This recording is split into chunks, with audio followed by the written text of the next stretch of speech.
The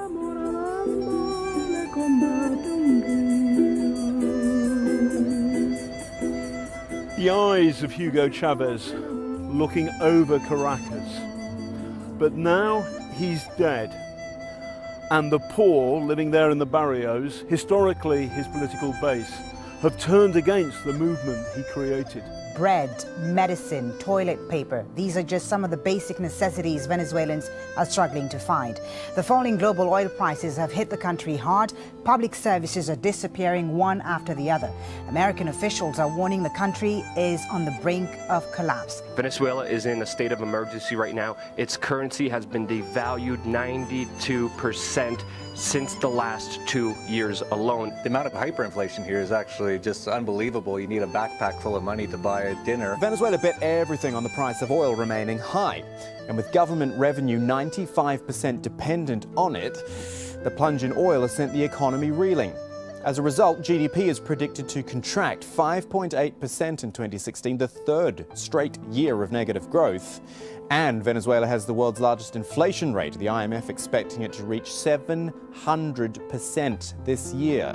There were poverty reduction programs that were very much tied to political loyalty. They were not set up to be sustainable. It started with a theory that capitalism is bad, a theory that private property and a division of labor is bad. One of the first things Hugo Chavez did was seize the land. He seized over 1,000 industrial enterprises, nationalizing them. He took over the energy grid. He took over the production of oil, which is today the only way that Venezuela generates revenue. Now that oil prices are down and the government did not have the provision to save for rainy days, now Venezuelans are left with nothing in a country that only produces oil, that imports everything. Venezuela could grow most of its own food thanks to large expansion of fertile land. But through the years, most of its agriculture has been abandoned, and other farms like this one have been expropriated by the government, and production has collapsed. The government just lost control of the situation. Last week, you'll remember President Nicolas Maduro had to hike petrol prices by 6,000%. So with all this, fears are growing that Venezuela soon won't be able to afford its debt repayments. In fact, bonds are already trading at levels that suggest a default is priced in. Venezuelans in Caracas, the capital city, we have a very tough time accessing basic necessities, but the people in the interior of the country, in the state, in the province, have it even worse. And we're not just talking about medicine, we're not just talking about basic things such as toilet paper, we're talking about food. And that's where the situation escalates. Lines down the block for just basic necessities, line down the blocks for public transportation that is insufficient, you know, and then a lot of people talk about the toilet paper with the government setting up a set price so poor people could afford toilet paper. Even in the driving rain, Venezuelans started their day in search of food, expecting to see the usual grim queues that form at government stores. Not today. The only stores with affordable food are shut, closed for the National Workers' Holiday, the sign explains. It says sorry and thank you. People walked away empty-handed but full of dread, wondering where their next meal might come from. And here's the thing, these people aren't allowed to come back tomorrow. Food is rationed here, doled out according to the last number on your government ID. Carlos Chirinos explains his turn is today. His number is 5. Cinco. Hoy me toca a mí. Cinco. Hoy y el miércoles. El miércoles. So he's saying that just today and Wednesday can he buy things, and because it's closed today, he's out of luck. The things that we have experienced, the things that we have seen here in Venezuela are absolutely insane. We went to some of the restaurants, and all the prices on the menu are in paper, and they like taped onto the menu because they have to change it every week, and sometimes even more than that. It's changing that fast. It's really like, it's interesting, and you brought up the gun-free zones. That's the most interesting part to me, is no one is allowed to have a gun, and this is the murder capital of the world. So we walk into the hotel at night because we're a little crazy. We're told by everyone, don't go out, and we went out. There was no one anywhere. It was like a ghost town. And when we get back, the security guard is hiding behind a door because he doesn't have a gun, and the bad people all have guns. The situation in Venezuela is dire, and it is dire in many different ways, socially, politically, as well as economically. Irma is a mother on the verge of a nervous breakdown. That's the result of 5 days without water. This is how we live now as Venezuelans. We've lost our quality of life. As you can see, we were middle-class people, and now we're not even that anymore. Just look at the kitchen. This is how we live now that we have no water. Now it's just arrived, so I've started the washing machine, and I'm filling buckets so that I can cook. Water and electricity are both being rationed. Everyone is feeling the pinch. Until last year, working 4 jobs, I earned about $300 a month. This year, working the same 4 jobs, I only make $100, and this will keep diminishing as our currency devalues. Ephraim is a trauma surgeon working in Caracas's public hospitals. Free healthcare was one of the foundations of the Chavez regime. These are all the bandages we've got, 6 little rolls. And these here are made in China, very poor quality. It tears your skin off. We've seen food shortages, medicine shortages, now basic services, electricity, even water, that is not reaching a big portion of Venezuela's population. This is what buying food looks like in Venezuela. Waiting for hours, hoping that by the time one hands in their allotted number, there'll still be food left. And this is what it feels like. This is the greatest sadness because I didn't know this Venezuela several years ago. For us, this is something new, something unbelievable, unacceptable. It has no other name but catastrophic. I left home at 4 in the morning. I went to several places for nothing. All I could buy is a pack of maize flour, no more. This has to stop. The one who needs to leave will leave. We'll kick him out of power. Basic food supplies are being sold on the black market for 10 or 20 times the price supplied by the government. Without the black market, the country would crunch to a halt. At the supermarkets, the queues go down the street.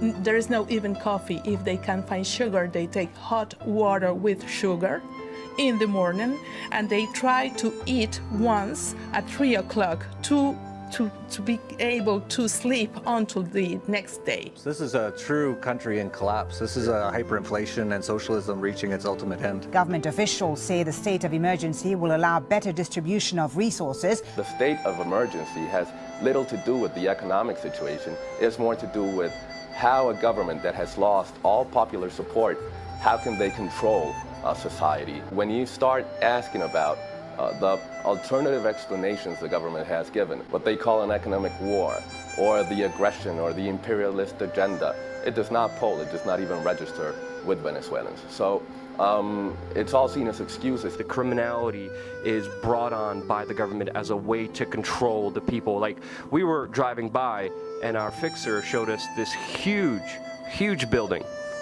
And he was like, yeah, this is a building, a skyscraper, that's being run by a criminal organization. There's people squatting in there, and this is where all the kidnapping happens. But you walk around town, and there's government-mandated signs saying gun-free zones everywhere you go, and no smoking signs, while there's massive, incredible crime. By some estimates, there were nearly 4,000 murders here last year. You have all these are not only civilians and military and Chavistas in opposition, you also have criminal gangs battling it out. It's a recipe, as we have seen in the Middle East, for chaos. The criminals here are running around, just doing whatever they want, kidnapping whoever they want, murdering whoever they want with pure impunity. Meanwhile, the government sends in their agents to every business, to every private place, to every public park, to make sure that everyone has mandated signs that say no smoking, no guns, and you can't be racist. The way things are going, there might just be a revolt. People are looting. There was looting even over the weekend, right after the state of emergency was declared. I've seen video footage, and the people are just taking into shopping malls, and if the military fires on the people, you'll see something akin to the Arab Spring. Venezuelans have to place our fingers on fingerprint scanners in order to buy medicine and food. They tell us that there's controls over your ID number. You can only buy on certain days. You can only buy certain quantities of food. So this all boils down to a model, a political and economic control model that has decimated the economic apparatus, that has decimated national production, expropriating businesses, expropriating the producers of food and basic means. I have called for the armed forces and militia to hold national military exercises to prepare us for any scenario. Yes, while his citizens are starving, Maduro decided now would be a great time to spend money on the biggest military exercise in Venezuelan history. The military has become the main basis, the main pillar of support of the Chavismo regime. That is very important for everyone to know. What we're seeing, even though Mr. Maduro is a civilian, is basically a military government. From my experiences here, this government here is run by criminals. This is a criminal state. When we ask the people, yes, the situation is bad now, but how do you see the situation in the next 12 months? The Venezuelans answer, over 62% of Venezuelans answer that it will get worse. And over 60% of Venezuelans blame the government directly for the crisis. Opinion polls suggest 70% of Venezuelans think President Maduro should step down. He recently suggested punishing business owners who've ceased operations by jailing them and seizing their factories. An idle factory will be a factory handed over to the people. The opposition won the majority of seats in the National Assembly last December, but since then nearly all of its decisions have been struck down by the Supreme Court. So now almost 2 million people have signed the opposition's petition to force Maduro out of office. The question right now to point out is that we all know that President Maduro is not going to finish his term. There is no way under the circumstances that President Maduro is going to finish. He's not going to go quietly. As a matter of fact, what we've seen since the December 6 elections, where the opposition won the National Assembly in a landslide victory, is the whole state, not only the executive power, not only the president, but also the Supreme Tribunal, also the armed forces, closing ranks with the president in setting up obstacles to that political change that Venezuelans expressed as their will. Si ustedes trancan la vía democrática, nosotros no sabemos lo que pueda pasar en este país. Venezuela es una bomba que en cualquier momento puede explotar. Where is this country headed, and can this crisis be resolved in a peaceful manner? Well, I doubt it, because we have reached the peak of the tensions between the government and the opposition. And that's why I don't think there is going to be a peaceful solution unless the government led the democratic mechanism, like the recall referendum, in order to try to bring some changes in the country. So, and I don't see, because the government is trying to delay all the process, the democratic process, and trying to use some force. For those people who do like Bernie Sanders, come to Venezuela, check it out.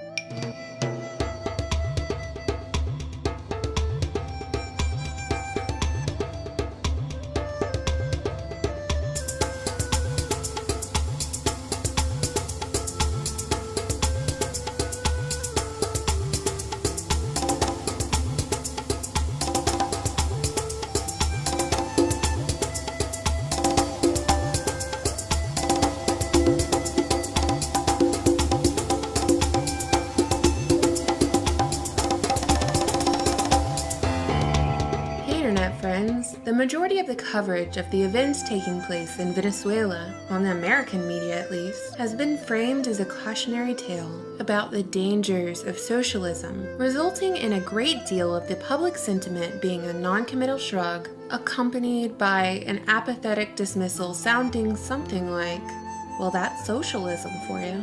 Don't get me wrong, I'm no socialist, but could something else be at play here, in addition to socialism? Perhaps other factors that are contributing to Venezuela's economic and political crisis that has been brewing for quite some time? How could a country so rich in natural resources, home of the largest oil reserves in the world, find itself in such a crisis?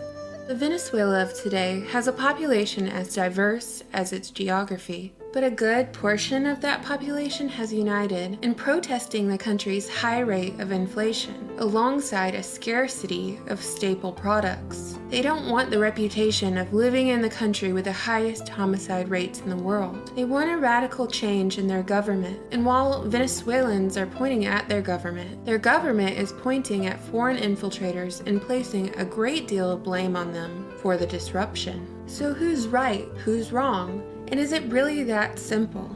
The old divide and conquer has been effective in the past, so why would those waging economic warfare on Venezuela cease to utilize it? In these videos, it's hard for me to explain that just because one side is wrong doesn't make the other right, especially in the case of Venezuela, where it's apparent to me that the government is corrupt, but also the protests are infiltrated and good people are caught up in this. Everyone wants to choose a side. The mainstream media is pushing us to choose a side. I know which side they're wanting us to lean towards, but why don't we choose the side of the people, the citizens? In this video, I'm going to cover some of the oddities about present and past Venezuela. We'll say hello to some familiar players, and hopefully I'll share with you what the media won't tell you about Venezuela, so you can gain a new perspective, or not. Let's begin. Historically, the value of the Venezuelan dollar has been contingent on its one-trick pony economy, the oil industry. When the Middle East began to export oil in the 1950s, there was more supply than there was demand, and oil prices fell, which affected the economies of all oil-producing nations. So they met up to chit-chat and strategize in 1960, forming what is now OPEC, which was originally created to regulate the supply of oil so the prices would shoot back up and everybody would be happy. And even though oil prices continued to fall throughout the 1970s, war changed all of that. The 1973 Arab-Israeli War led to Arab oil trading companies cutting off trade with the United States and other nations who supported Israel, which was good for Venezuela because their oil prices shot up. But OPEC members didn't keep their original promise. They didn't continue to regulate their supply of oil, and thus the market was flooded with supply, but not enough demand, meaning there were some broke folks in Venezuela when Hugo Chavez came to power. Chavez had some economic success when the new oil demand came from India and China, but he funded social programs with that oil money, which proved to be beneficial in the short term, but not the long term. Overspending meant he borrowed heavily, and as a Catholic who at one time intended to become a priest, he described Jesus as a communist, which I know seems totally off topic, but I'm coming back around. In 2006, Venezuela's relations with the United States and Israel soured as Chavez outspokenly cursed Israel. A couple of years later, during the Israel-Gaza conflict, Venezuela broke all diplomatic ties with Israel, condemning its actions. But here's the real kicker. Venezuelan Foreign Minister Nicolas Maduro, have you heard of him? In 2009, he met with the Palestinian National Authority to establish formal diplomatic relations. And at a rally a year later, Chavez alleged that Israel was financing the Venezuelan opposition. There were even groups of Israeli terrorists of the Mossad who he said were trying to kill him. But the response was that these allegations and accusations were baseless. But that wasn't enough for Chavez. He called Israel a terrorist and murderous state, and he cursed it by saying, "I take this opportunity to condemn again from the bottom of my soul and my guts the state of Israel." Desde el fondo de mi alma y de mis vísceras al Estado de Israel. Maldito seas, Estado de Israel. Maldito sea. Terroristas y asesinos. Not 1 year later, the United States imposed sanctions against 7 companies, including Venezuela's state oil company, for supporting Iran in the energy sector. And in 2012, in what they said was an attempt to curb the violent crime rates, Venezuela banned private gun ownership. Chavez would never be able to see the full effect of that because he died of cancer at age 58 in 2013. Maduro became his successor, imposing mandatory visas for all U.S. citizens visiting the country. This took place in March of 2015, and curiously, he added that former U.S. President George W. Bush and former Vice President Dick Cheney and Marco Rubio would be denied visas into the country, labeling Bush and Cheney as terrorists. Maduro stated that the travel bans targeted those who violated human rights and bombed villages in Iraq, Syria, and Vietnam. Later that month, Obama declared Venezuela a national security threat, with the White House saying that the new set of targeted sanctions excluded the Venezuelan people and any trade relations with the nation, and are instead specifically aimed at government officials the U.S. accuses of violating human rights. So keep in mind that during this time, Obama was thawing relations with Cuba. Maduro responded on national television, saying that Obama personally decided to take on the task of defeating his government and intervening in Venezuela to control it. Maduro continued to practice some of the same economic strategies as Chavez, creating a climate of corruption where private businesses could not flourish. Not in a country with the highest inflation rates in the world. Oil prices continued to fall. Pieces of paper and coins mean very little if there's nothing to buy from the grocery shelves. And predictably, crime increased, even though Maduro was said to have pledged $47 million towards new disarmament centers. People are angry. They're angry over failed socialist policies instituted by a socialist regime that's seeming more and more like a totalitarian regime as the days pass. And the defenseless population, freshly unarmed, can only get lost in the fray of protest violence as their disconnected ruler dances on TV. So is this a cautionary tale of socialism? Or is this a cautionary tale of what happens when you allow the government to take away your right to defend yourself? Was this the plan for quite some time by those who had their eyes set on Venezuela's natural resources? I know I mentioned Israel earlier, but I don't think that Zionists are the only faction at play here. When you consider that we're talking Latin America under Jesuit rule, I personally think that Rome never fell. The Roman Empire persists even today. Mossad, Jesuits, bankers, they all want a piece of Venezuela. And it looks like the Venezuelan government, despite all its faults, has rejected becoming a member of the Bank of International Settlements. And you know what that means. Look at all the other countries who aren't members. Look what happened to them. Disarming the population, making them line up for a limited supply of food and basic medicine, that's a really effective way to control people. Like I said at the start, good people are caught up in this, and they're furious with Goldman Sachs for buying the country's government bonds last week, which supports the Maduro government and the people's starvation. This isn't just socialism. This is economic warfare. This is destabilizing an economy, and it's been going on for quite some time. And that's what the media won't tell you about Venezuela. So let me know what you think. I look forward to reading your comments. Please be sure to subscribe, click the little bell button so you get notifications when I upload, and consider supporting my channel on Patreon. And as always, thank you for watching.